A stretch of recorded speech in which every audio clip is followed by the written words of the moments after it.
जी, तो एक बार फिर एक्सप्रेसो को आगे बढ़ाते हुए जो बड़ा अहम कल एक फैसला हुआ, लेजिस्लेशन हुई कौमी असम्बली के अंदर, वो बच्चों पर तशद्दुद के हवाले से है। तो अब बच्चों को मुबारकबाद के साथ, जैसे कल वकार साहब ने अपने सोशल मीडिया पे लिखा था, बच्चों को अब थप्पड़, जूते, ठुड्डे मारना, झंझोड़ना, दांत से काटना, बालों से खींचना, तकलीफदेह हालत में रखना, जलाना, जिस्मानी तशद्दुद तस्वुर होगा। 18 साल से कम उम्र के जो भी अफराद होंगे उनको बच्चा तस्वुर किया जाएगा और ये कानून उन पर लागू होगा। और जो टीचर्स ये करने के मुतहम्मिल होंगे उनको जबरी रिटायरमेंट, तनज़्ज़ुली और तनख्वाह में कटौती की सूरत में सजा मिलेगी। सो कल ये child protection 2020 act national assembly में पास कर दिया गया है, जिस पे गवर्नमेंट और अपोजिशन दोनों मुत्तफिक हैं और इसमें कुछ तरमीम भी की गई थी। श्री मुज़ाहिर साहब ने प्रपोज की थी और उसको मंजूर कर लिया गया। अभी इस हवाले से हम बात करेंगे। हमारे साथ सोशल एक्टिविस्ट हैं, सिंगर हैं, शहजाद रोय हमारे साथ मौजूद हैं। बहुत शुक्रिया शहजाद आपके वक्त का। हम इस बिल के हवाले से बात करें, बच्चों पर तशद्दुद के खिलाफ जो बिल पास हुआ, आपके ख्याल में तालीमी शोबे की बात की जाए या इस पर क्या असरात होंगे और इसका फ़ायदा क्या होगा बेसिकली? अगर एक कॉर्पोरेट पनिशमेंट का बिल आ जाएगा तो इस्लामाबाद एक ऐसी जगह है जहां पर कोई भी कानून नहीं था इसके ऊपर। अब पहली दफा इस्लामाबाद में भी कानून आ जाएगा कि बच्चों को नहीं मारा जा सकता और सेक्शन 89 खत्म हो जाएगा। यानी पूरे पाकिस्तान के अंदर फिर कोई भी ऐसा कानून नहीं होगा जिसकी वजह से टीचर बच पाए। ये एक माइंडसेट जरूर है, लेकिन अब इसका फायदा ये होगा और हो रहा है कई सालों से कि जब आप किसी बच्चे को पिटते हुए देखते हैं, चाहे वो माँ बाप के हाथ हो, चाहे वो टीचर्स के हाथ हो, तो फौरन वो वीडियो शेयर होती है। जब शेयर होती है तो पुलिस उसको पकड़ती है। जब पकड़ती है तो सेक्शन 89 सस्पेंडेड है। यानी अगर वो ये कह भी दे कि मैंने बच्चों को एक अच्छे गुड फेथ में मारा था, कि ये पढ़ नहीं रहा था, ये सिगरेट पी रहा था, ये गलत काम कर रहा था, तो उस वजह से अब वो उसको सजा हो जाती है। तो ये एक बड़ा फायदा हुआ है कि जब वो पकड़ा जाएगा तो बच नहीं सकेगा। तो कानून का ये फायदा जरूर हुआ है, लेकिन माइंडसेट चेंज करने की जरूरत है। बच्चों को अगर हमें डिसिप्लिन करना है, कुछ सिखाना है, तो मारना सोल्यूशन नहीं, मारने से नुकसान ज्यादा फायदा कम है। ठीक होगा, मारने से नुकसान ज्यादा फायदा कम है। इस हवाले से हम बात कर रहे थे। बहुत शुक्रिया शहजाद ने वक्त दिया। और इनकी बड़ी एफर्ट्स हैं, बिल्कुल नो डाउट। इस हवाले से बहुत काम भी किया अभी। और चूंकि हम चाइल्ड प्रोटेक्शन बिल के हवाले से बात करें तो वकार अहमद मलिक ने माइंड मैटर्स में खुसूसी नशस्त रखी है, उनसे हम जानेंगे कि वो इस हवाले से क्या बता रहे हैं।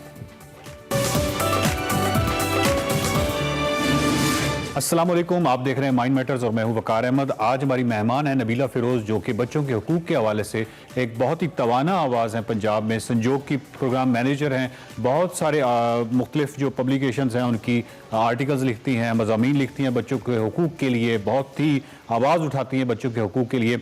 नबीला साहब अस्सलाम वालेकुम, प्रोग्राम में आपको खुशामदीद। बच्चों के हुकूक के हवाले से ओवरऑल आलमी सतह पर भी एक सुस्तरवी का शिकार रहे हैं। 1989 में बच्चों के हुकूक का आलमी मुआहदा होता है और उसके बाद भी चीज़ें, यानी हमें ये तस्लीम करने में कि प्राइमरी जो है वो तालीम बच्चे का बुनियादी हक है, वो भी गालबन हमने काफ़ी लेट तस्लीम किया है। और अभी रिसेंटली जो चाइल्ड प्रोटेक्शन बिल है उसके हवाले से बताइएगा कि इसमें क्या रुकावटें हैं और कहाँ तक हम कामयाब हुए हैं, और इस पर्टिकुलरली इस बिल के हवाले से आप कितनी खुश हैं या आप ये समझते हैं कि आप कुछ मजीद होना चाहिए? हाँ, बहुत शुक्रिया वकार साहब। आपने सही बोला कि चाइल्ड राइट्स कन्वेंशन 1979 में आया और पाकिस्तान शुरू के मुल्कों में था जिसने 1990 में इस कन्वेंशन को रेटिफाई किया।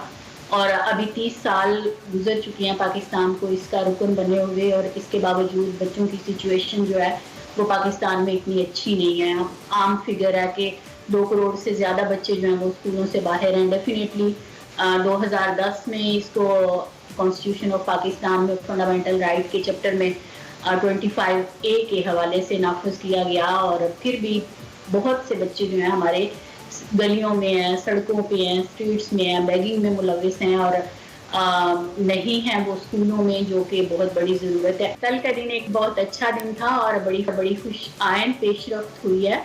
अपोजिशन के रुकन महनाज अकबर अजीज साहिबा ने ये बिल पेश किया। इसमें एक आर्टिकल पे बहस हुई और इसको हुकूमत के लोगों ने भी इसको पूरी तरह से सपोर्ट किया।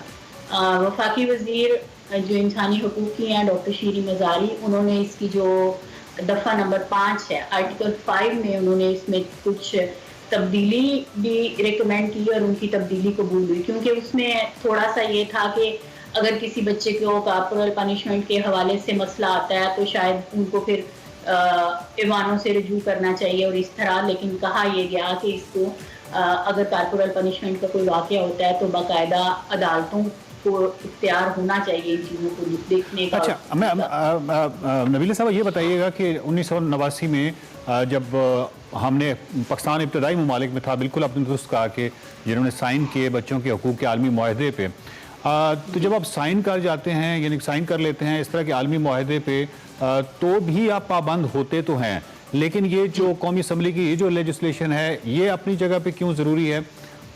ये जो बच्चों के हकूक़ का मुआहदा है, बाकी मुआहदों की तरह जब इसको साइन कर लेते हैं तो इतनी ज़्यादा जिम्मेदारी नहीं होती, लेकिन जब इसकी रेटिफिकेशन हो जाती है, जो कि पाकिस्तान ने 1990 में रेटिफाई कर लिया था UNCRC बच्चों के हकूक़ का ये जो मुआहदा है, तो जब रेटिफिकेशन हो जाती है तो ये बहुत बड़ी जिम्मेदारी बन जाती है। हुकूमतें जो हैं वो UN को इस पर बाकायदा जवाबदेह होती हैं और वो पाबंद होती हैं कि अपनी जो नेशनल लेजिस्लेशन है उसको अलाइन करें इंटरनेशनल लेजिस्लेशन के साथ। और अभी तो आपको पता है हम 18वीं तरमीम के बाद थोड़ा सिचुएशन फर्क है, तो इस्लामाबाद टेरिटरी की बिल्कुल कोई भी लेजिस्लेशन नहीं थी कि इस्लामाबाद टेरिटरी में बच्चों को कारपोरल पनिशमेंट से कैसे खात्मा वहाँ पे हो और उनको कैसे निजात दिलाई जा सकती है। बाकी सूबों में भी यह है।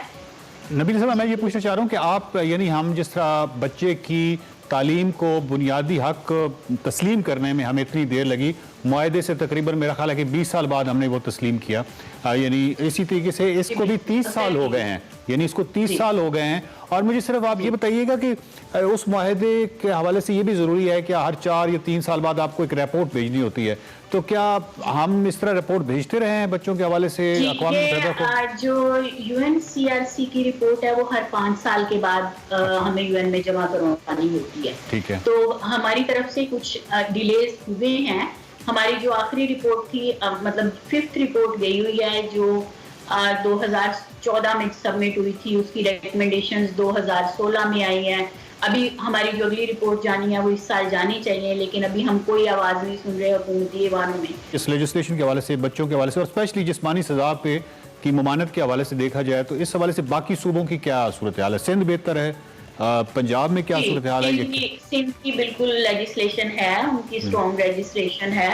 बाकी अमल दरामद एक आगे की बात है, लेकिन सिंध की लेजिस्लेशन है। बलूचिस्तान और पंजाब में सिर्फ एक एग्जेक्टिव ऑर्डर है, सिर्फ एक नोटिफिकेशन है जिसमें कहा गया है कि स्कूलों में ये नहीं होनी चाहिए। सिंध का तो बाकायदा लॉ ऐसा है कि किसी भी सेटिंग में, घर में भी नहीं होनी चाहिए, केयर गिविंग के जो सेंटर्स हैं उनमें नहीं होनी चाहिए, नर्सरीज में नहीं होनी चाहिए, कहीं भी नहीं। सिंध का तो एक थॉरो लॉ है। लेकिन ये जो लॉ अभी आया ये सिर्फ कैपिटल टेरिटरी को एड्रेस करेगा, यानी ये सिर्फ इस्लामाबाद के स्कूलों को, इस्लामाबाद के घर। इस्लाम में एक अच्छी बात ये है कि ये सिर्फ स्कूलों के हवाले से नहीं है, ये पूरे सारे सेटअप्स में, सारी सेटिंग में ये कॉर्पोरल पनिशमेंट को बैन कर रहा है। लेकिन फिलहाल ये इस्लामाबाद में है और हमें इस पे अभी बहुत ज्यादा एडवोकेसी की जरूरत है कि ये बलूचिस्तान और पंजाब में भी हो। पंजाब सबसे बड़ा सूबा है। ठीक है। बच्चों की बलूगत के हवाले से भी इस बिल में कुछ है, तो मैं ये पूछना चाह रहा था कि बच्चों के हकूक़ का जो आलमी मुआहदा है जिस पे हमने साइन कर रखे हैं, उसमें बच्चे की उम्र जो है वो 18 साल बताई गई है, और आज इस बिल में भी ये बात की जा रही थी। इस हवाले से कुछ बताइएगा कि इसको क्लियरली, मतलब इसको वाज़ेह होना ज़रूरी है ना कि बच्चे जो है उसकी इस उम्र से कम उम्र जो है मतलब वो बच्चा तस्वुर किया जाएगा। ये अनफॉर्चुनेटली पाकिस्तानी लेजिस्लेशन में ये एक बहुत बड़ा मसला है, और हमेशा ही जब हमें UN से रिकमेंडेशन आती हैं तो ये सवाल होता है कि अपने लॉज में एज को हार्मोनाइज करें। मिसाल अगर मैं पंजाब की ही दूं तो पंजाब में अगर हम देखें तो सिर्फ लेबर के हवाले से लेबर को 3 लॉज जो हैं वो एड्रेस कर रहे हैं। तो जो भिकिलन पे मजदूरी का कानून है उसमें उम्र 15 साल है, जो हैजर्डस जॉब पे को ख़त्म करने की बात करता है उसमें उम्र 14 साल है, जो डोमेस्टिक लेबर को बैन करता है उसमें उम्र 15 साल है। शादी की उम्र आप देखें पंजाब की लड़की की उम्र 16 साल है। तो उम्र का बहुत बड़ा जुवेनाइल जस्टिस के हवाले से यह है कि वो ओवर राइडिंग लॉ है और वो पूरे मुल्क के लिए है, तो उसमें बच्चे की उम्र 18 साल है। तो कॉर्पोरल पनिशमेंट के हवाले से भी रिकमेंडेशन यही है कि ये उम्र जो है ये 18 साल होनी चाहिए। जो भी मतलब कौम तरक्की करना चाहती है तो वो इन्हीं नस्लों की तरबियत करके और इनको बेहतर बना के, उनकी तालीमी तरबियत, इनकी बेहतर अफजाइश के साथ ही आप अगले आने वाले ज़माने की तरक्की का ख्वाब देख सकते हैं। मैं आपसे ये पूछना चाहता हूँ कि हमारे मुल्क में 18 साल से कम उम्र जो आबादी है वो तकरीबन 50% है, और वो 50% जो है वो शायद हम उसको वो अहमियत बिल्कुल भी नहीं दे पा रहे। ना तो शायद कानून साजी यानी उसको उस तरफ देखा जाए, और भी किसी भी शोबे में देखा जाए तो ये 18 साल से कम उम्र 50% जो आबादी है, इसको हमने इग्नोर किया हुआ है, बहुत बुरी तरह इग्नोर किया हुआ। इसको जो इतनी बुरी तरह हमने इग्नोर किया होगा, ये आने वाले सालों में हमारे लिए बहुत बड़ा खतरा भी होगा। ये आबादी की जो इतनी बड़ी अक्सरियत, इतनी बड़ी रेंज है, जब ये बूढ़े होंगे और अनस्किल्ड होंगे और बेरोजगार होंगे और इस तरह होंगे तो मुल्क की इकोनॉमी पे कितना बड़ा बोझ बनेगा।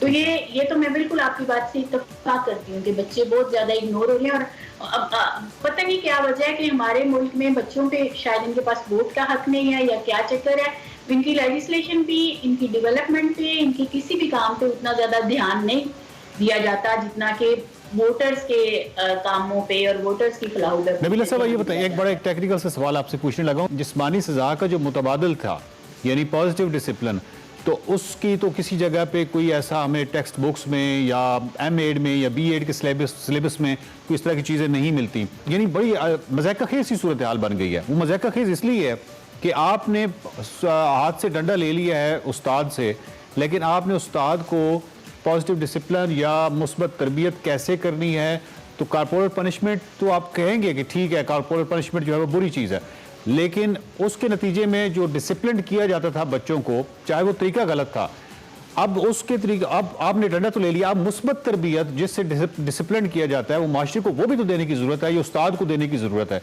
तो वो हमने उसको अल्टरनेट तो उस्ताद को दिया नहीं, बस डंडा ले लिया है। अब एक अजीब सी सूरत हाल है स्कूलों में।